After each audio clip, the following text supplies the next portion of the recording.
ಯಾಕೆ ನಾನು ಏನು ತಪ್ಪು ಮಾಡಿದ್ದೆ ನನ್ನ ಎದುರು ಪಡಿತೀನಿ ಇವತ್ತಿಂದ ಕೂತಿಲ್ಲ.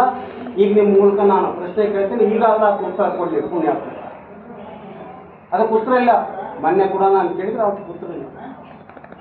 ನನಗೆ ಒಬ್ಬನಿಗಲ್ಲ, ಇಡೀ ಸಮಾಜದಲ್ಲಿರ್ತಕ್ಕಂಥ ಪ್ರತಿಯೊಬ್ಬ ಹಿರಿಯರಿಗೂ ಕೂಡ ಅವಮರ್ಯಾದೆ ಮಾತಾಡಿದ್ದಾರೆ.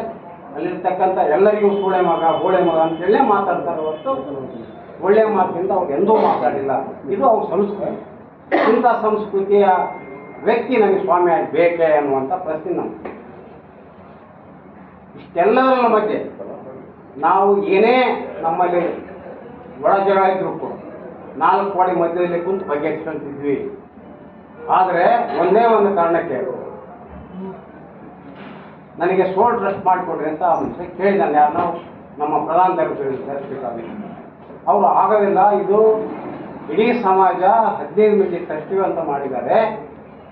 ಆ ಸಮಾಜದವರೆಲ್ಲರೂ ಕಲ್ತು ಮಾಡಬೇಕಾದ್ರೆ ನಾವು ಯಾರೂ ಮಾಡೋಕ್ಕೆ ಬರೋದಿಲ್ಲ, ಅದಕ್ಕೆ ಸೋಲ್ ಟ್ರಸ್ಟಿ ಮಾಡೋವಂಥ ಪ್ರಶ್ನೆ ಇಲ್ಲ ಅಂತ ಹೇಳಿದ ಮೇಲೆ ಈಗಿದು ನಾಟಕ ಲೆಕ್ಕ ಕೊಡ್ರಿ ಅಂತ ಕೇಳ್ತಕ್ಕಂಥ ಬರೀ ನಾಟಕ. ಇನ್ನು ಮಠದಿಂದ ಪೀಠದಿಂದ ಕೆಳಗೆ ಹೊರಗೆ ಹೋಗ್ಬೇಕಾಗ್ತತಿ. ನಾನು ಎಲ್ಲೋ